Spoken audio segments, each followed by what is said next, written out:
Hello, investors. It's Don Vandenbord, Senior Portfolio Manager with Revere Asset Management. Today is Friday, December 17th, 5:15 p.m. Eastern Time, coming to you from St. Augustine Beach, Florida, with tonight's Revere Market Insight video. State of the market is kind of confusing. Technically, we're in an uptrend because of the follow-through day on Wednesday with the strong rally after the Fed announcement Wednesday afternoon, but we've seen distribution the last 2 days, definitely not the follow-through that we had been wanting uh, to get and to stay in place and to focus on. Is there really anything that you uh, took a buy on early Thursday or Wednesday afternoon? I imagine your stops have gotten hit. That's not what we're looking for on a follow through day and a new uptrend. So at best, it's on life support right now. When you see distribution like this in the first 2 days after the follow through day, a rally has a 95% chance of failure. You can refer to Lloyd Christmas. So you're saying there's a chance from Dumb and Dumber. Yeah, there's always a chance. Nothing's absolute in the market, but for now, certainly not what we want to see. Let's check over here on the trend gauge. Market leaders, neutral. Again, that's neutral at best. We've got the arrow pointing toward bearish. Seven stocks from last week's 21-21 got booted off. So continued turnover there means lack of stability in leaders. And that's not a bullish environment. We are down to a core SSO position and three very small holdings: ANET, Qualcomm, and Apple. We'll go through that in a little bit here. So neutral pointing to bearish, short term neutral pointing to bearish also. The one lone holdout is we only got one close below the 21 on the S&P, a second close below that, and we'll go to bearish / downtrend. Medium term, still showing uptrend, but again, this is just barely. The S&P 500 held the 50-day moving average today as it bounced off it. The NASDAQ 100, well, we'll see that chart momentarily. Long term, mid and small battling around the 200, small caps under the 200. The three big cap averages are above it. So we're sticking with bullish there. That's been going on a year and a half for that now. Hard to believe, but it is. If you're a long-term investor and you only focus on that, this has been somewhat of a smooth ride for you if you don't pay a lot of attention to growth stocks or the individual gyrations of the market from day to day. So what happened today? As I said, day two of weakness after the Fed, not a good thing. One bright spot for the first time, G5 outperforming the major indexes. So, hey, it's something, possibly just a dead cat bounce. But things at some point have to stop going down before they start rising. And we just report the facts here, and then we react accordingly. So G5 up 1.8% on the day, much stronger, as I said, than the indexes. S&P not good, gap down 0.7% and just chopped throughout the day, chopped in a big range. Then that's frustrating, and that's why you play it light in times like this when the market's not in your favor. Down 1%, NASDAQ 100 down 0.5%, Dow nowhere to hide today. The worst of the index is down 1.5% as oils and banks got hit hard. Mid caps just down a fraction. Russell 2000 strong, and again, this was mostly growth on the Russell 2000. The IWO up 1.6%. The value portion of the Russell 2000 up 0.2%. So growth getting the nod today, but again, until we see something sustained, it's just a dead cat bounce for now. Let's check the market facts, but first let's check in on the team at Revere here. I'm going to show some stats later. Let's review the agenda here, review the facts. I'm going to go through the process improvement stats of this latest pullback, some of the things that we implemented out of the stealth bear market and growth stocks from February and March really helped cushion the downtrend during this latest pullback. I think you'll be surprised on how harsh the pullback actually was. And then, of course, we'll update the 21 over 21 list. So here's the team at Revere. Give us a shout if you're interested in downside protection and upside participation. You can email any of us, just our first name and then at revereasset.com. That's Dan Tim, Hunter, Muriel, Alex, or Don, we'd love to talk to you about becoming a client, about strategy, about how we do things here at Revere. Give any of us a shout, or you can call toll free 855 Real Wealth. That's 855-732-5932. So let's get to the facts here. Uptrend on the follow through day, as we were up big on Wednesday, but as you know, 2 days of selling now, no sustained strength in the S&P or the NASDAQ, really any of the indexes for that matter, but just bouts of choppiness. So let's take a look over here at the S&P 500. Let me load this up a little bit here so you can see. Here's the strong day on Wednesday. Follow through in the morning right after the open. Yeah, going to be a good day, right? Nope. Hard reversal. Bounced at the 21, gapped below the 21 today. Bounced at the 50, tried to get back above the 21 intraday, but couldn't do it. Let's go to a 15-minute chart here, and you can see. Let me go to a little shorter term. Let's go to a 5-minute here. You can see the volatility here. Here's your gap down. Nice move higher. That's it. 1 day correction, right? Nope. Coming back down. Oh, we're rallying again. Nope. Going to sell off into the close. Brutal day. We hate seeing that. Here's your 60-minute chart. You can see the key area. This 4,600 area has held 3 days this week. Very key area. You can see on the upside, every time we try to poke above this 4,700, it's short-lived, including the day after the Fed, the day of the Fed, and the day after the Fed today. Really, the winner of this a sustained break above 4,700 or below 4,600. That's what we're looking for, one way or the other. Let's see what else we got here. Sentiment, put call high, elevated but not extreme, around 0.9. VIX, 21.6, that's high. Fear and greed dropped today, which means even more fear. Bull case that we've been looking at since we got back above the 45, since the correction in September and October is, get above and stay above the 21 and the 50 right now, in between there. As we battle. Bear case, of course, failed breakdown, and if we get back below that prior all-time high of 45.46, that's going to be a problem for the market. What we were looking for coming into the day, another day where we're going to see more caution after the follow-through failure on Thursday, and certainly we saw weakness again. Some pre-market news, weekly jobless claims higher than expected, and then the action gap down, rally, fade into the close. Portfolio action today, our adjusted beta 0.77. All we have is, as I said, three small positions in those big tech leaders, Apple, Qualcomm, and ANET, and a big SSO core position. Sectors that were weak today, strong. Bonds strong, so interest rates dropping. Biotech and cloud and the G5, that's what was strong today. On the weak side, crypto, oils and banks. If you bought that strength yesterday, you got hit hard today. And then the defensive sectors, you can't just pile into defense and think you're going to be okay, because 3 of the weakest sectors today were industrial, staples, and utilities. Best to ride it out, avoid that there's no clarity in the market and wait until there is some, than trying to buy a couple of things that may or may not be working. Procter & Gamble down 2.5% today, for example. Let's see. So key levels, we're at 46.21, broke the 21 but held the 50, as you can see right here. Prior all-time high, 4,700 to 4,715, was not able to be held Thursday or Friday, so we failed there again.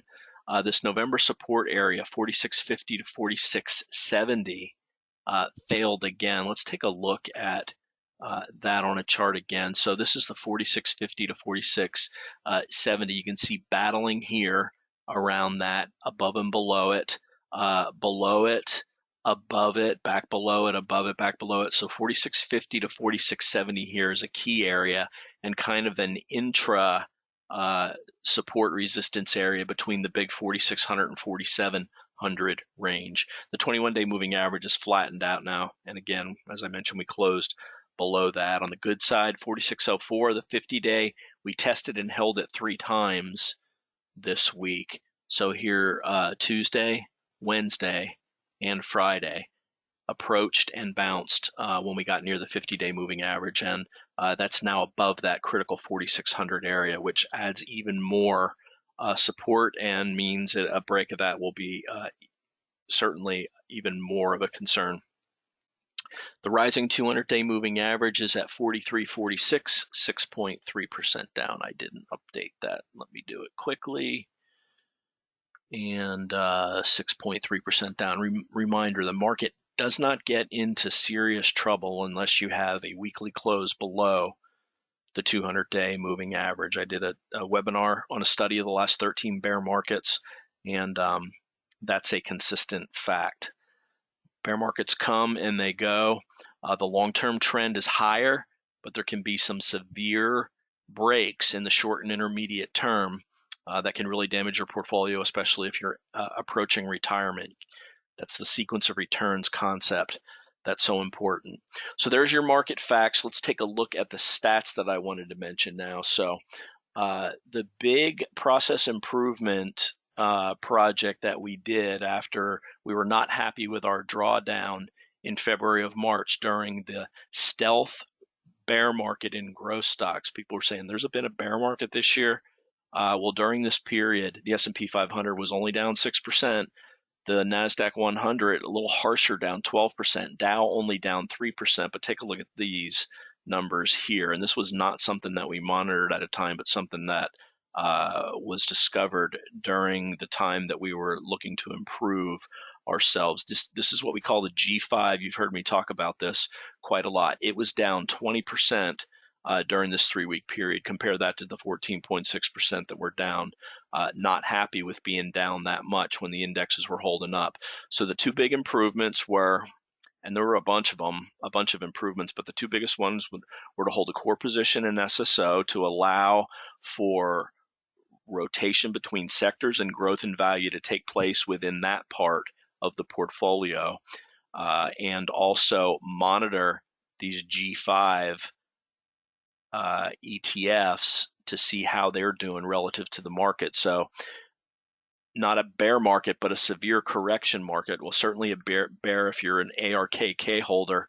Over the last these 3 weeks from late October to mid-December, a 16.8% drawdown in the G5. We only got nicked for 6.5%. Happy with the results of the process improvements that we put in place here, and that will stay in place going forward. So those are some stats on process improvements. Let's get to the 21 over 21 list, and let's start with the 7 stocks that got punted from last week. So we're going to start off with Snow. Really, this was one that, hey, rallying nice, undercut but reclaimed the 21 on Wednesday. You're going to see a lot of this. Nice action on Wednesday, and then garbage action Thursday and or Friday. You can see the hard break on Snow on Thursday, so that's off the list. Roblox, very similar action. Actually, no, Wednesday, this gap down pre-market because of weak subscriber growth below the 50. We were fortunate enough to close our position on the second close below the 21. Very critical rule that we always try to adhere to. So Roblox, we dodged that bullet, thankfully. Another one coming off, JB Hunt Transports, not the best close to the week. JB Hunt here, you can see held the 21 for a week and a half here, close below the 21 and the 50-day moving average. Ambarella, another growth leader, looking good after the Fed. Not so good by Thursday's close and Friday, not only breaking the 21 but closing below the 50-day moving average. That's stock number 4. Home Depot, retail stocks not closing the week well either, as Home Depot breaks below the 21. And certainly with Omicron, Live Nation, not a surprise that it's broken below, although it did hold the 100 level. And finally, Applied Materials just couldn't hold on. This is still looking pretty good. So you've got this long base here, 150-day base. This is really a base on base above that, but I've got a replacement for this that's in the same sector as LRCX. So those are the 7 that dropped. Let's look at the new 21 over 21 list and start with the 7 replacements. And we're going to kick it off with a financial, Berkshire Hathaway. This looks better than any bank that you can find. There was a lot of movement up on banks today that gave a whole hell of a lot of it back in the chart today. But Berkshire, just a paper cut down 2% today. This looks pretty good. Again, this is a long base here that it's attempted to break out of. So that's the financial in the group. Vulcan Materials, a builder, forming a base on base. Looking good. These are the types of stocks that are holding up here. You're not going to see too many tech stocks in here. Palo Alto, the survivor of the cybersecurity sector, along with Fortinet. Either of these two could have been in here. I went with PanW. O'Reilly Auto Parts. This is a very defensive, again, base on base, still within buying range.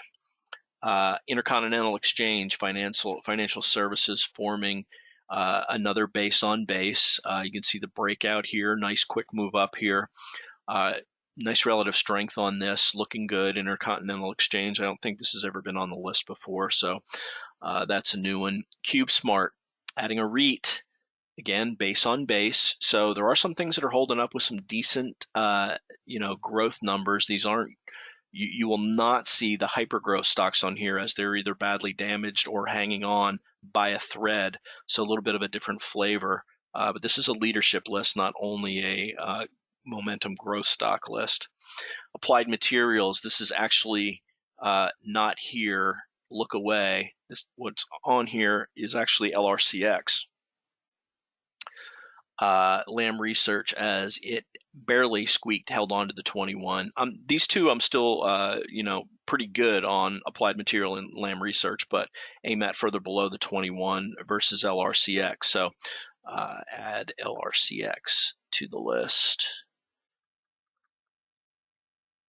AMAT gone.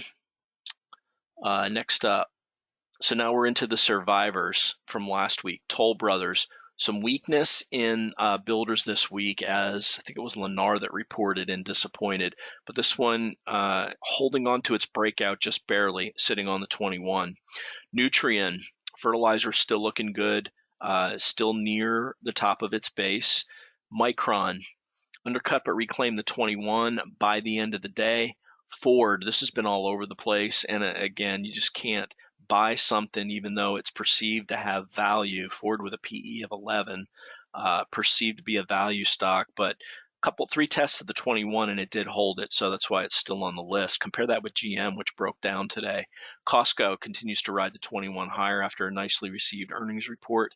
Sienna holding that big gap up, certainly one of the strongest stocks in the market from a tech perspective.